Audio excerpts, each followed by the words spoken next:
Happy April Fool's Day. It's April the 1st, and this is the Bible in a Year Challenge, reading the Bible together verse by verse and chapter by chapter. We're in the book of 2 Samuel, reading together. If you like this channel, if you want to make Bible reading a priority in your life, subscribe, follow along as we read. We are reading and studying the fallout of David's sin. Let's get stuck into God's word together and see what happened in his family next. His son Absalom has just died. All right, let's pick up the story in chapter 19. It was told Joab, "Behold, the king is weeping and mourning for Absalom." And so the victory that day was turned into mourning for all the people. For the people heard that day, the king is grieving for his son. And the people stole into the city that day, as people steal in who are shamed when they flee in battle. The king covered his face, and the king cried with a loud voice, "O my son Absalom, O Absalom, my son, my son." And then Joab came into the house to the king and said, "You have today covered with shame the faces of all your servants who have this day saved your life, and the lives of your sons and your daughters, and the lives of your wives and your concubines, because you love those who hate you and hate those who love you. For you have made it clear today that commanders and servants are nothing to you. For today I know that if Absalom were alive and all of us were dead today, then you would be pleased. Now therefore arise, go out and speak kindly to your servants. For I swear by the Lord, if you do not go, not a man will stay with you this night, and this will be worse for you than all the evil that has come upon you from your youth until now." Then the king arose and took his seat in the gate, and the people were told, "Behold, the king is sitting in the gate." And all the people came before the king. Now Israel had fled every man to his own home, and all the people were arguing throughout all the tribes of Israel, saying, "The king delivered us from the hand of our enemies and saved us from the hand of the Philistines, and now he has fled out of the land from Absalom. But Absalom, whom we anointed over us, is dead in battle. Now therefore, why do you say nothing about bringing the king back?" And the king David sent this message to Zadok and Abiathar the priests. "Say to the elders of Judah, why should you be the last to bring the king back to his house, when the word and all Israel has come to the king? You are my brothers, you are my bone and my flesh. Why then should you be the last to bring back the king? And say to Amasa, are you not my bone and my flesh? God do to me, and more also, if you are not commander of my army from now on in the place of Joab." And he swayed the heart of all the men of Judah as one man, so that they sent word to the king, "Return, both you and all your servants." And so the king came back to the Jordan, and Judah came back to Gilgal to meet the king and to bring the king over the Jordan. And Shimei, the son of Gera the Benjamite, from Bahurim, hurried to come down with the men of Judah to meet the King David, and with them were 1,000 men from Benjamin. And Ziba, the servant of the house of Saul, with his 15 sons and his 20 servants, rushed down to the Jordan before the king, and they crossed the ford to bring over the king's household and to do his pleasure. And Shimei, the son of Gera, fell down before the king, and he was about to cross the Jordan, and said to the king, "Let not my lord hold me guilty, or remember how your servant did wrong on the day my lord the king left Jerusalem. Do not let the king take it to heart, for your servant knows that I have sinned, and therefore, behold, I have come this day, the first of all the house of Joseph, to come down to meet my lord the king." Abishai, the son of Zeruiah, answered, "Shall not Shimei be put to death for this, because he cursed the Lord's anointed?" But David said, "What have I to do with you, you son of Zeruiah, that you should this day be as an adversary to me? Shall anyone be put to death in Israel today? For do I not know that I am this day king over Israel?" And the king said to Shimei, "You shall not die." And the king gave him his oath. And Mephibosheth, the son of Saul, came down to meet the king, and he had neither taken care of his feet, nor trimmed his beard, nor washed his clothes, from the day the king departed until the day he came back in safety. And when he came to Jerusalem to meet the king said to him, "Why did you not go with me, Mephibosheth?" And he answered, "My lord, O king, my servant deceived me, for your servant said to him, I will saddle a donkey for myself, that I may ride on it, and go with the king, for your servant is lame. And he slandered your servant to my lord the king. But my lord the king is like the angel of God. Do therefore what seems good to you." For all my father's house were but men doomed to death before the Lord the king. But you set your servant among those who eat at your table. What further right then have I then to cry to the king? And the king said to him, Why speak any more of your affairs? I have decided, you and Ziba shall divide the land. And Mephibosheth said to the king, Oh, let him take it all, since my lord the king has come safely home. Now Barzillai the Gileadite had come down from Rogelim, and he went on with the king to the Jordan to escort him over the Jordan. And Barzillai was a very aged man, 80 years old, and he had provided the king with food while he stayed at Mahanaim, and he was a very wealthy man. And the king said to Barzillai, Come over with me, and I will provide for you with me in Jerusalem. But Barzillai said to the king, How many years have I still to live that I should go up with the king to Jerusalem? I am this day 80 years old. Can I discern what is pleasant and what is not? Can your servant taste what he eats or what he drinks? Can I still listen to the voice of singing men and singing women? Why then should your servant be an added burden to the Lord, my lord the king? Your servant will go a little way over the Jordan with the king. Why should the king repay me with such a reward? Please, let your servant return, that I may die in my own city near the grave of my father and my mother. But here is your servant Chimham. Let him go over with my lord the king, and do for him whatever seems good to you. And the king answered, Chimham shall go over with me, and I will do for him whatever seems good to you, and all that you desire of me I will do for you. Then all the people went over the Jordan, and the king went over, and the king kissed Barzillai and blessed him, and he returned to his own home. And the king went on to Gilgal, and Chimham went on with him. All the people of Judah, and also half the people of Israel, brought the king on his way.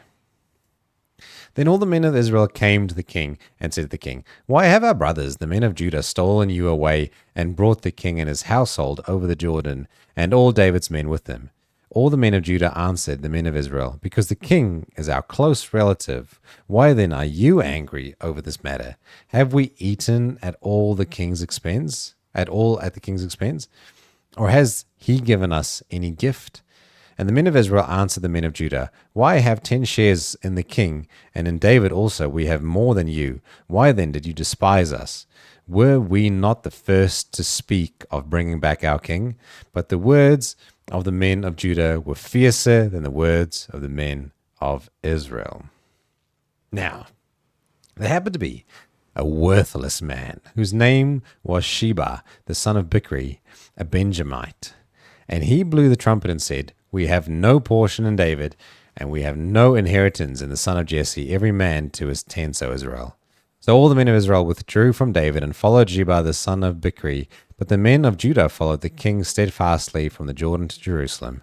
And David came to his house at Jerusalem, and the king took the 10 concubines whom he had left to care for the house, and put them in a house under guard, and provided for them, but did not go into them.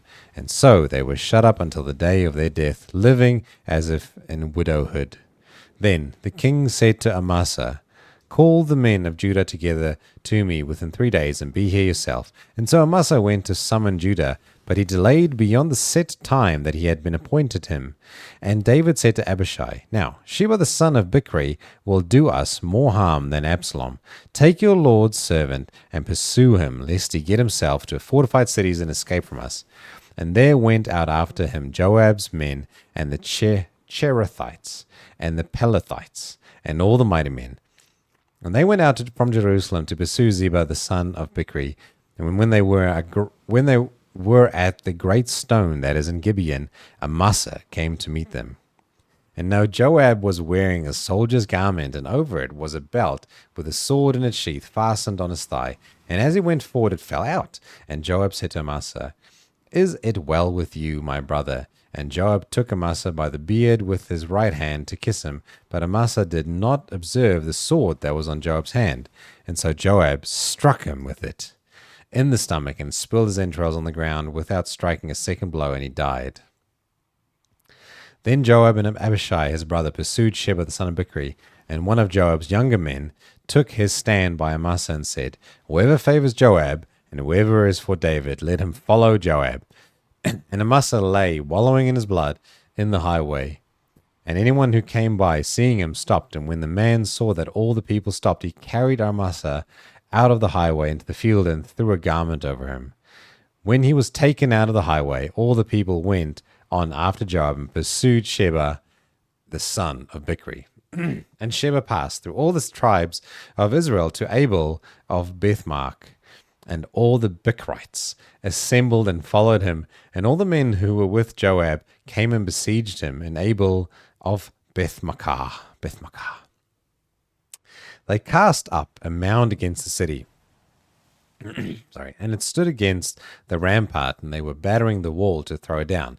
And then a wise woman called from the city, Listen, listen, tell Joab, come here, that I may speak to you.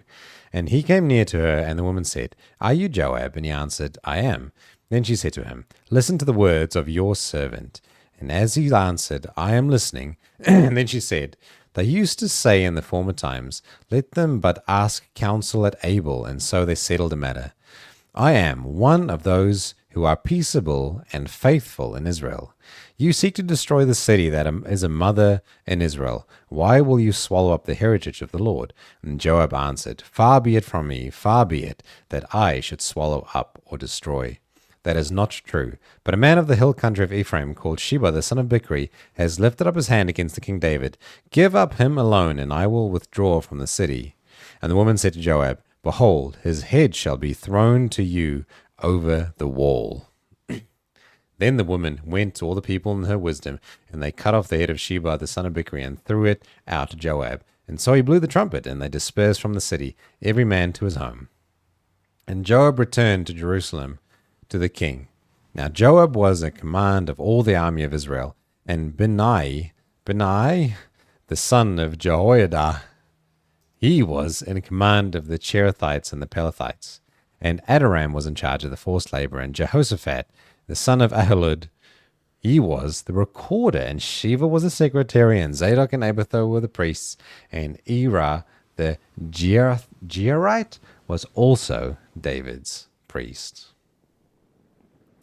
Now, there was a famine in the days of David for 3 years, year after year. And David saw the face of the Lord, and the Lord said, There is blood guilt on Saul and on his house, because he has put the Gibeonites to death. And so the king called the Gibeonites and spoke to them. Now the Gibeonites were not of the people of Israel, but of the remnant of the Amorites. Although the people of Israel had sworn to spare them, Saul had sought to strike them down in his zeal for the people of Israel and Judah. And David said to the Gibeonites, What shall I do for you, and how shall I make atonement, that you may bless the heritage of the Lord? The Gibeonites said to him, Is it not a matter of silver? It is not, a matter of silver or gold between us and Saul or his house. Neither is it for us to put any man to death in Israel. And he said, What do you say that I shall do for you? And they said to the king, The man who consumed us and planned to destroy us, so that we should have no place at all in the territory of Israel, let 7 of his sons be given to us, that we may hang them before the Lord at Gibeah of Saul, the chosen of the Lord. And the king said, I will give them. But the king spared Mephibosheth, the son of Saul's son Jonathan, because of an oath of the Lord that was between them, between David and Jonathan, and son of Saul. And the king took the 2 sons of Rizpah, the daughter of Aiah, whom she bore to Saul, Armoni and Mephibosheth, and the 5 sons of Merab, the daughter of Saul, whom she bore to Adriel, the son of Brizai, the Mahalothite, and he gave them into the hands of the Gibeonites, and they hanged them on the mountain before the Lord. Then the 7 of them perished together, and they were put to death in the first days of the harvest, at the beginning of the barley harvest. And then Rizpah, the daughter of Ai, took sackcloth and spread it for her on the rock from the beginning of the harvest until the rain fell upon them from the heavens. And she did not allow the birds of the air to come upon them by day, or the beasts of the field by night. And when David was told what Rizpah, the daughter of Aiah, the concubine of Saul, had done, David went and took the bones of Saul and the bones of his son Jonathan from the men of Jabesh Gilead, who had stolen them from the public square of Bethshan, where the Philistines had hanged them, on the day the Philistines killed Saul on Gibeah, and he brought up from there the bones of Saul and the bones of his son Jonathan, and they gathered the bones of those who were hanged, and they buried the bones in a big bony pile, Saul and his son Jonathan, in the land of Benjamin and Zelah, and the tomb of Kish his father, and they did all that the king commanded. And after that, God responded to the plea for the land. There was war again between the Philistines and Israel, and David went down together with his servants, and they fought against the Philistines.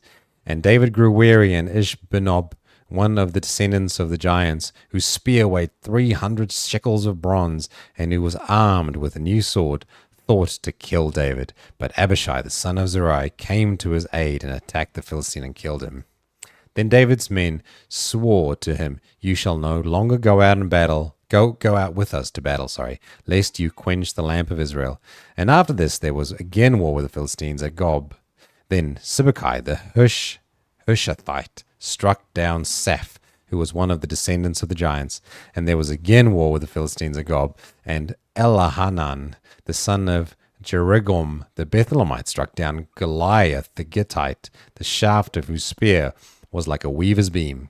And there was again war at Gath, where there was a man of great stature who had 6 fingers on each hand and 6 toes on each foot, 24 in number, and also was descended from the giants.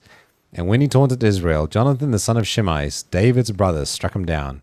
These 4 were descended from the giants in Gath, and they fell by the hand of David and by the hand of his servants. Also read together Psalm 92. It is good to give thanks to the Lord, to sing praises to your name, O Most High, to declare your steadfast love in the morning and your faithfulness by night, to the music of the lute and the harp, and to the melody of the lyre. For you, O Lord, have made me glad by your work. At the works of your hands I sing for joy. How great are your works, O Lord! Your thoughts are very deep.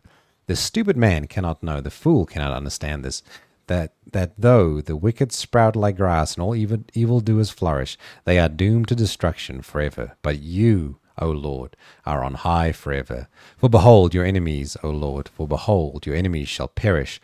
All evildoers shall be scattered. But you have exalted my horn like that of a wild ox, and you have poured over me fresh oil. My eyes have seen the downfall of my enemies. My ears have heard the doom of my evil assailant. The righteous flourish like the palm tree and grow like a cedar in Lebanon. They are planted in the house of the Lord, and they flourish in the courts of our God. They still bear fruit in old age, and they are ever full of sap and green, to declare that the Lord is upright. He is my rock, and there is no unrighteousness in him. That's a great psalm as well. We'll be back again tomorrow, and we'll keep reading through 2 Samuel. Until then, have a blessed day.